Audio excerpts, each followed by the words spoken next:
할렐루야. 세상에서 가장 귀한 자리에 오신 여러분들에게 하나님의 은혜가 충만하기를 축복합니다. 인사 서로 나누시겠습니다.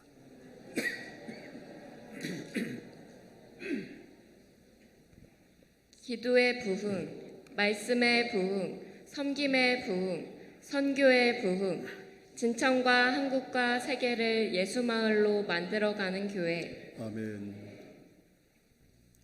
1984년에 세상을 떠난 프란시스 세퍼라는 사람이 있습니다. 이분은 라브리라고 하는 신앙 공동체를 세워서 사람들이 예수님을 닮아가도록 예수님의 마음으로 살게 하려고 굉장히 애쓰던 그런 분이셨습니다. 셰퍼 박사는 말년에 암에 걸립니다. 암에 걸려서 암과 혹독하게 싸우면서도 아픈 몸을 이끌고 캠퍼스 사역에 열중을 하게 됩니다. 그는 자신이 인생이 이제 얼마 남지 않은 것을 알면서도 자기가 정말로 사랑했던 젊은이들에게 남기고 싶은 최후의 메시지를 피를 토하면서 외칩니다. 그가 외친 내용은 굉장히 이상스러운 것이었습니다. 행복을 삶의 목표로 삼지 마십시오. 그런 외침이었습니다. 그러니까 누구에게나 굉장히 의아한 그런 제목이었고 외침이었습니다. 그럼 프란시스 셰퍼가 그렇게 말한 이유가 뭘까? 그 이유는 미국 그리스도인들은 행복은 구하지만 축복은 구하지만 거룩함을 구하지 않고 있다는 것 때문이었습니다. 셰퍼 박사의 메시지는 미국인들에만 해당하는 그런 메시지가 아닙니다. 이건 오늘날 우리들에게 해당하는 말씀이라고 저는 생각을 합니다. 한국교회가 이 시대에 빛의 역할을 감당하지 못하고, 물론 교회는 희망입니다. 교회는 희망이라는 사실 믿으시죠? 근데 그동안 한국교회가 빛의 역할, 소금의 역할을 감당하지 못하고 손가락질을 받고 욕을 먹는 이유는 축복과 행복은 구했지만 거룩함은 구하지 않았기 때문입니다. 오늘 이 시대의 크리스천 젊은이들은 꿈과 비전을 구합니다. 그런데 거룩함을 구하지 않습니다. 우리가 복 있는 사람이 되기 위해서는 꿈과 비전이 우선이 아닙니다. 행복과 축복이 우선이 아닙니다.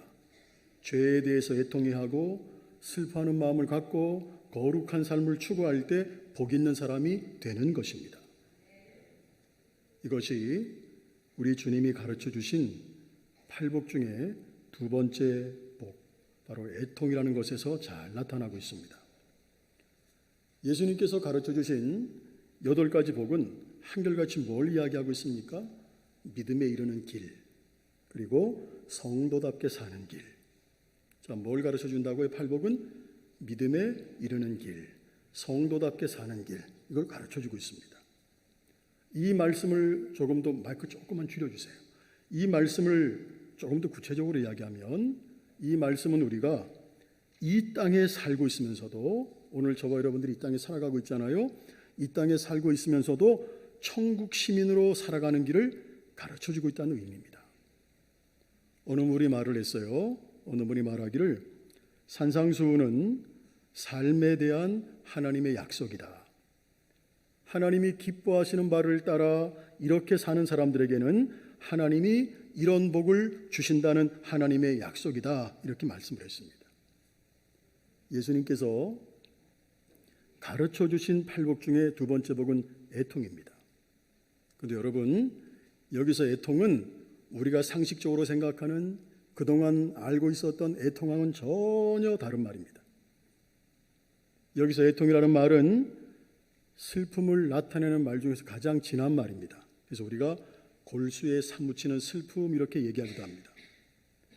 그런데 성경에서 말하는 애통은 제가 조금 전에 말씀드렸듯이 흔히 우리가 생각하는 애통하고 의미가 너무 다르다는 겁니다. 여기서는 펜테오라는 단어를 씁니다. 이 펜테오라는 헬라어의 뜻은 뭐냐면 나에게 정말로 있어야 될 것은 없는 겁니다. 그러니까 여러분들에게 정말로 있어야 될 것은 없고 없어야 될 것이 있는 것을 탄식하며 슬퍼하는 모습입니다. 이게 애통입니다. 그러면 우리들 마음속에 없어야 될 것이 뭐죠? 우리들 마음속에는 없어야 될 것이 잔뜩 들어 있습니다. 욕심이 있고 집착이 있고 시기가 있고 미움이 있고 이런 것들이 내 영혼을 병들게 하고 지치게 하고 사람들과 사이에 분쟁을 일으키게 합니다. 그래서 슬픕니다. 그러나 내 안에 정말로 있어야 되는 것들, 사랑이 있어야 되고 겸손이 있어야 되고 인내가 있어야 되고 배려하는 마음도 있어야 되고 연단도 있어야 됩니다. 그런데 이런 것들은 없습니다. 그래서 또한 슬픕니다. 이게 애통입니다. 이런 슬픔을 가장 실감나게 표현한 분이 바로 사도 바울입니다. 바울은 자신이 원하는 선은 행하지 아니하고 도리어 원하지 않는 악을 행하는 자신의 모습을 봅니다.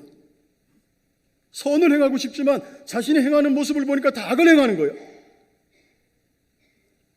이런 모습을 보고 선을 행하기 원하는 나에게 악이 함께 있는 것을 깨닫고 바울이 로마서 7장 24절 너무 유명한 고백을 하지 않습니까? 우리 한번 해볼까요? 오호라 나는 공고한 사람이로다 이 사망의 몸에서 누가 나를 건져내랴 탄식을 하고 있습니다. 사도 바울은 마음속에 있는 죄 때문에 탄식을 해요. 선한 일을 하지 못하는 것으로 인해서 굉장히 아파했습니다. 솔직하게 얘기해서 우리는 죄에 대해서 아파하고 주님의 일을 하지 못한 것에 대한 애통은 사실 솔직히 얘기하면 별로 없습니다. 좀 조속한 이야기지만 돈이 없는 것에 대해서 굉장히 애통해야 합니다. 몸이 아픈 것에 대해서 애통해야 합니다. 나의 문제, 나의 염려, 자녀들의 문제, 가정에 대한 애통은 굉장히 많습니다. 그러나 주님을 향한 애통은 별로 없습니다. 근데 바울은 주님의 일을 못해서 공고하다는 겁니다. 선한 일을 못해서 공고하다는 겁니다. 여기서 공고하다는 말이 바로 애통입니다. 오늘 본문은 말씀합니다. 애통하는 자는 복이 있나니 그들이 어떻게 될 거라는 거예요. 위로를 받을 것이라고 합니다. 자, 그러면 우리가 주님의 위로의 복을 받기 위해서 어떻게 해야 될까? 먼저 나 자신을 보며 애통해야 된다는 겁니다. 여러분, 우리가 신앙생활 하면서 정말로 굉장히 못하는 것이 뭔지 아세요? 자기 자신을 보지 못하는 겁니다. 우리가 자기 자신을 너무 볼 줄 몰라요. 우리는 나 자신의 어떤 것을 보며 애통해야 될까? 바로 나의 죄를 볼 수 있어야 된다는 거예요. 우리가 지난주에도 말씀 나눴죠. 디모데전서 1장 15절 바울의 말인데 한번 같이 읽어보겠습니다. 이보다 모든 사람이 받을 만한 이 말이여 그리스도 예수께서 죄인을 구원하시려고 세상에 임하셨다 하였도다. 죄인 중에 내가 괴순이라. 자, 바울은 자신이 죄인임을 봤어요. 우리가 이사야서를 보게 되면 이사야는 이사야서 1장 3절로 5절에서 이스라엘 백성들의 죄를 이렇게 지적을 하고 있어요. 좀 길지만 한번 보겠습니다. 어떻게 지적을 했는지 이사야가 이스라엘 백성들의 지적한 죄입니다. 보겠습니다. 소는 그 임자를 알고 나귀는 그 주인의 구유를 알건만은 이스라엘은 알지 못하고 나의 백성은 깨닫지 못하는도다 하셨도다. 슬프다 범죄한 나라요 허물진 백성이요 행악의 종자요 행위가 부패한 자식이로다. 그들이 여호와를 버리며 이스라엘의 거룩하신 이를 만홀히 여겨 멀리하고 물러갔도다. 너희가 어찌하여 매를 더 맞으려고 패역을 거듭하느냐. 온 머리는 병들었고. 아멘. 자, 지금 이사야가 이스라엘 백성들의 죄를 지적하는데 사람들의 대답은 뭔지 아세요? 우리는 안 그랬다는 거예요. 잘못이 없다는 겁니다. 왜 그럴까? 자기 자신을 보지 못해서 그렇습니다. 우리가 요한계시록 보게 되면 앞부분에 7교회가 나오잖아요. 라오디게아 교인들도 죄를 지적하는 주님 말씀에 어떻게 반응한지 아세요?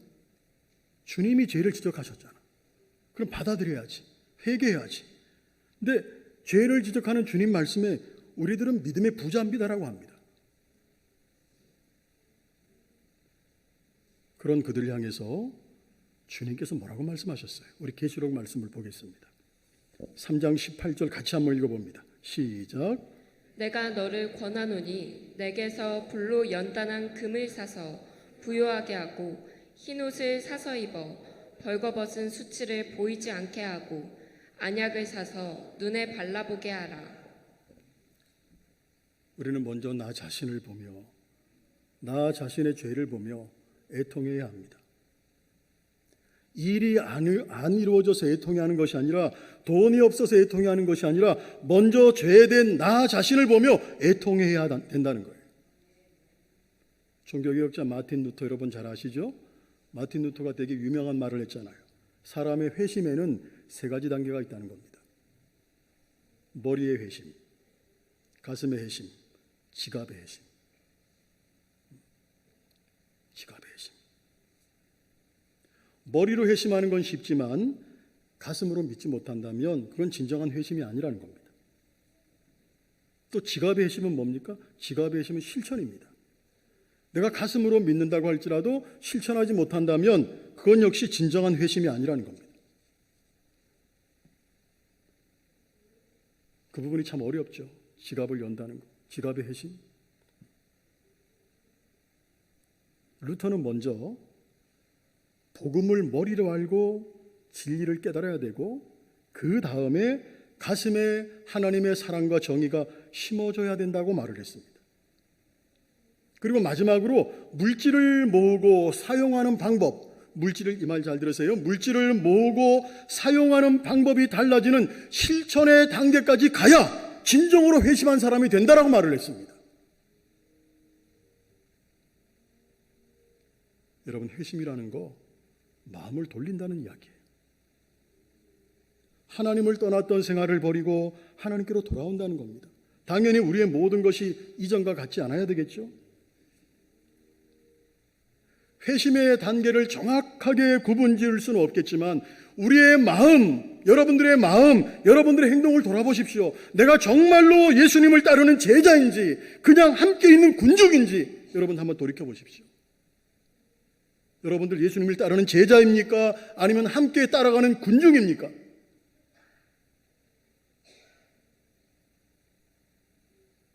제자냐 군중이냐 여러분 자신이 잘 알 겁니다.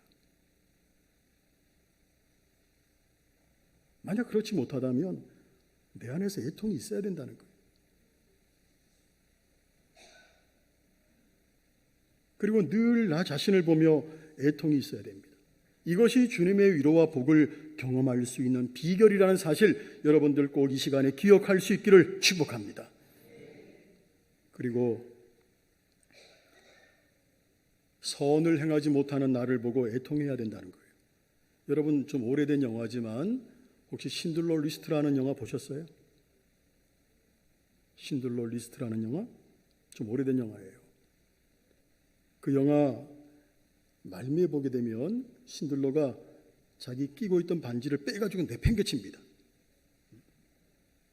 이 반지면 유대인 몇 사람을 더 구할 수 있었는데 내가 왜 이것을 가지고 있지 하고 탄식을 합니다. 그렇게 많은 유대인들을 구해내고도 자신이 할 일을 못했다고 자책하는 장면, 참 감동스러웠던 기억이 납니다. 우리가 애통해야 되는 이유 중에 하나가 바로 이런 겁니다. 선을 행하지 못한 것으로 인해서 애통해야 된다는 거예요. 우리는 악을 행하지 않는 것만으로도 악을 행하지 않았어, 악을 행하지 않는 것만으로 안심해서는 안 된다는 겁니다. 한번 따라합니다. 적극적으로 선을 행하지 못한 것에 대한 애통이 있어야 된다는 거예요. 우리 디모데 전서 6장 18절, 히브리서 13장 16절 한번 말씀을 천천히 같이 읽어보겠습니다. 디모데전서 6장 18절 시작. 선을 행하고 선한 사업을 많이 하고. 자, 어떻게 하라는 거예요? 선을 행하고 선한 사업을 어떻게 하라는 거예요? 많이 하고 나누어 주기를 좋아하고 너그러운 자가 되게 하라. 이게 교회가 할 일이지 않습니까? 그리스도인들이 할 일이지 않습니까? 히브리서 13장 16절 또 읽어보겠습니다. 오직 선을 행함과 서로 나누어 주기를 잊지 말라. 하나님은 이 같은 제사를 기뻐하시느니라. 선을 행하고 나누어 주는 삶의 제사를 하나님이 기뻐 받으신다는 거죠. 한마디로 요약하면 뭡니까? 선을 행하라는 거예요. 성경을 보게 되면 선을 행하라는 말씀이 굉장히 많아요. 그러면 이제 적용을 해야 되겠죠. 우리는 성경이 말씀하는 건 주님 말씀이에요. 믿으십니까? 하나님의 말씀임을 믿으시죠? 자, 하나님이 말씀하신 대로 이렇게 선을 행하며 살고 있느냐는 거예요. 만약 그렇지 못하면 우리에게 있어야 할 것이 바로 이 애통입니다. 성공의 신부이자 찬송가 작가 존 뉴턴 여러분 많이 아실 거예요. 이분은 1725년 영국에서 태어났습니다. 뉴턴의 어머니는 굉장히 경건한 그리스도인이에요. 그래서 아들 뉴턴이 목회자가 되기를 바랬습니다.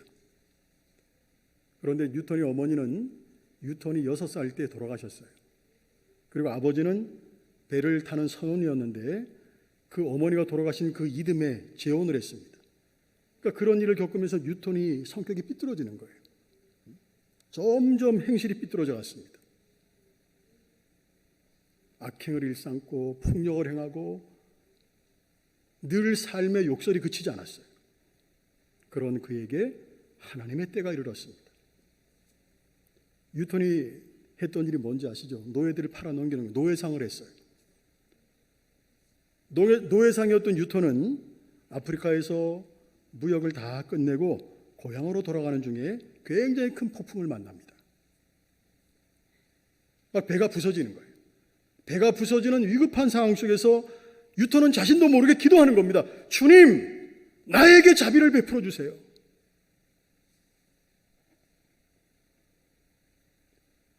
뉴턴은 임박한 죽음 앞에서 하나님의 말씀을 떠올리면서 굉장히 자신의 종말을 두려워했습니다.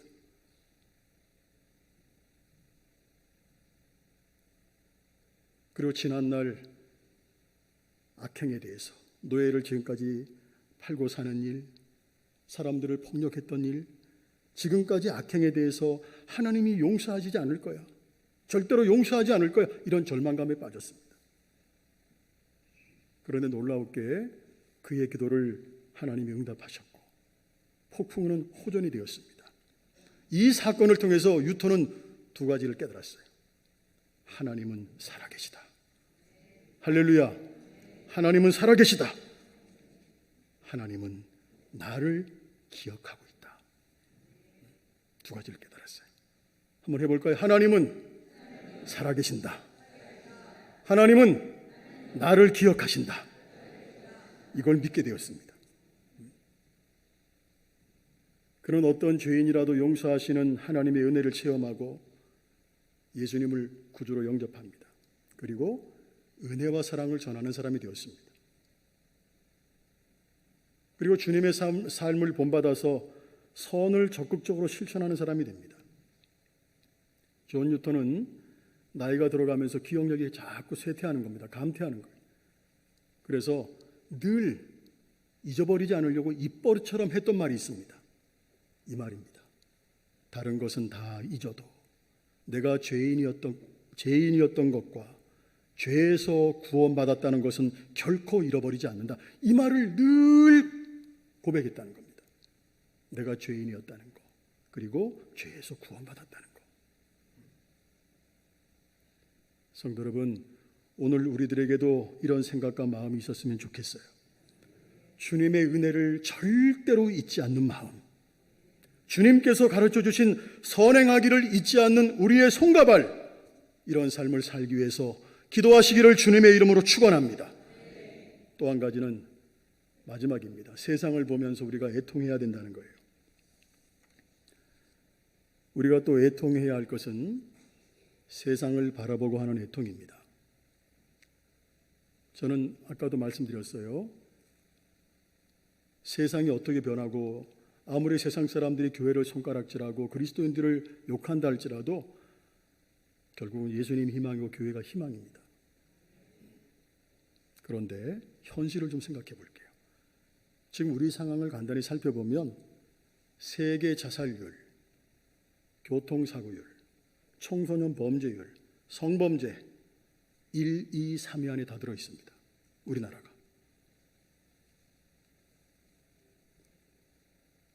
밤에 비행기를 타고 서울 하늘을 지나는 사람들이 제일 많이 놀라는 것이 십자가라고 합니다. 십자가 너무 많다는 거죠. 그래서 외국 사람들이 그렇게 얘기한대요. 그렇게 많은 십자가, 그렇게 많은 교회가 있는 우리나라가 그런 끔찍한 일들이 많은 나라라는 것이 이해가 안 된다는 거. 이게 외국 사람들의 말이에요. 저는 생각해 봤어요. 교회들이, 성도들이 복음의 능력을 잃어버렸구나. 우리 교회들이, 어쩌면 성도들이 복음의 능력을 다 잃어버린 것이 아닐까? 성경은 한결같이 우리들에게 복음을 전해서 온 세상이 그리스도를 섬기는 나라가 되라고 말씀하고 있습니다. 그런데 우리는 지금 어떻게 하고 있느냐? 방법이 있습니다. 나의 삶의 현장에서 내가 먼저 바로 사는 겁니다. 할렐루야. 거짓말하지 말고 정직하고 의롭게 하나님의 자녀답게 사는 겁니다. 생각해 보십시오. 우리 믿는 사람들이 다 삶의 현장에서 그렇게 산다면 적어도 부정부패가 20% 감소되지 않을까요? 교통사고 20% 줄지 않을까요? 세상을 보며 기도하는 거 필요합니다. 그러나 그에 못지않게 중요한 거, 내가 그렇게 바르게 살아야 된다는 거예요. 세상을 비판하는 거, 세상이 왜 그래? 정치가 왜 그래? 비판하는 거 필요해요. 그러나 내가 그 비판의 대상이 되지 않도록 조심해야 된다는 거. 한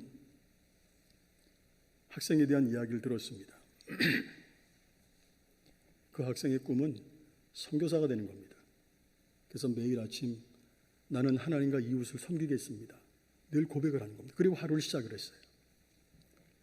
공부도 열심히 해서 미국에 있는 한 대학교에 합격을 했습니다. 그래서 미국으로 떠나기 전에 뭔가 좀 의미 있는 일을 해야 되겠다 생각을 하고 동남아 쪽으로 태국 쪽으로 봉사활동에 참가를 했습니다. 그리고 오지마을 아이들이 가만히 보니까 학교 가는 길이 너무 험해요. 그래서 오지마을 아이들의 학교 가는 길을 만들어 주던 중에 갑작스럽게 심장마비로 숨을 거뒀습니다. 당시 19살이었습니다. 그 학생의 죽음을 두고 많은 사람들이 애통했습니다. 아직 이렇다 할 뭔가를 시도하지 못한 나이 19세, 하늘나라로 간 것이 너무 슬퍼서 사람들이 굉장히 애통했습니다. 그러나 그의 죽음 이후에 오지마을에는 그의 희생을 기리면서 하나님을 찬양하는 모임이 생겼다고 합니다. 한 청년의 섬김이, 헌신이 많은 사람들을 하나님께 돌아오게 만든 것이죠. 여러분, 우리가 보기에는 보잘것이 없는 작은 수고, 우리가 보기에는 보잘것이 없는 아무리 작은 헌신이라도 하나님은 다 기억하시고, 할렐루야, 갚아주신다는 사실, 그것이 애통하는 사람들에게 주는 하늘의 위로입니다. 할렐루야. 성도 여러분, 나 자신을 보며, 죄를 보며, 내가 선한 일을 하지 못함을 보며, 그리고 세상을 보며 애통해하는 애통이 저와 여러분들에게, 우리 모두에게 있기를 주님의 이름으로 축원합니다. 네, 기도하겠습니다.